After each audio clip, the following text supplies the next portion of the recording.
หัวหน้าสถานกงสุลใหญ่สาธารณรัฐประชาชนจีนประจำหลวงพระบางและประธานแนวล้าวสั่งซาดแขวงอุดมไซพร้อมด้วยคณะได้เข้าวางพวงมาลาอนุสาวรีย์มิตรภาพลาวจีนพิธีจัดขึ้นในวันที่ 4 เมษายน 2025 นำโดยสหายจางเซอร์พิงหัวหน้าสถานกงสุลใหญ่สาธารณรัฐประชาชนจีนประจำหลวงพระบางสาธารณรัฐประชาธิปไตยประชาชนลาวสหายวรรณาแก้วสันติประธานแนวลาวสั่งซาดแขวงอุดมไซพร้อมด้วยคณะส่งฝ่ายลาวจีนการน้ำแขวงคณะนำแผนกการต่างประเทศ5แขวงภาคเหนือคือแขวงอุดมไซพงสาลีหลวงพระบางหลวงน้ำทาและแขวงบ่อแก้วมีนักธุรกิจชาวจีนที่ดำเนินธุรกิจอยู่แขวงอุดมไซเข้าวางพวงมาลากับไหวบรรพบุรุษจีนที่อนุสาวรีย์แห่งมิตรภาพลาวจีนบ้านเทียนเมืองไซสหายจางเซอร์พิงกล่าวต่อพิธีว่าในปี 1960 หา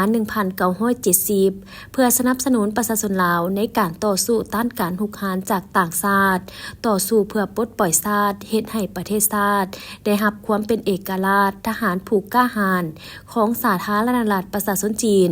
200 กว่าคนได้สละชีวิตเลือดเนื้ออันมีค่าของตนช่วยกอบกู้เอาแผ่นดินลาวและได้เสียชีวิตในป่างสงครามถูกฝังไว้ในแผ่นดินอยู่ภาคเหนือของสาธารณรัฐประชาธิปไตยประชาชนลาวพวกเขาได้แต่งบทเพลงเพื่อเป็นการสรรเสริญวีรชน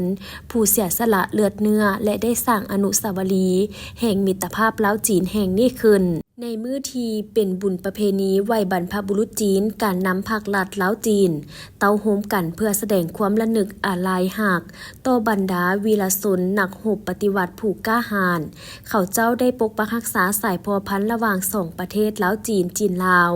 ขยายตัวในระดับสูงการสร้างคูร่วมชะตากรรมลาวจีนได้รับความคืบหน้าอย่างมั่นเที่ยงภายใต้การนำพาของ2ภาค2รัฐและประชาชน2ชาติเพื่อเสริมขยายการพัวพันหัวมือแบบขู่หัวมิตรศาสตร์หอบด้านมั่นคงและยาวนานตามทิศซีดีสหายที่ดีเพื่อนมิตรที่ดีบ้านใกล้เฮือนเคียงที่ดีและคู่หัวมือที่ดีนับทั้งการผันขยายแผนแม่บทคู่หัวชะตากรรมลาวจีนลาวให้ปรากฏผลเป็นจริงพิธีหัวหน้าสถานกงสุลใหญ่สาธารณรัฐประชาชนจีนประจำหลวงพระบางพร้อมด้วยคณะและการนำแขวงอุดมไซก็ได้เข้าวางพวงมาลาอนุสาวรีย์มิตรภาพลาวจีนตามลำดับ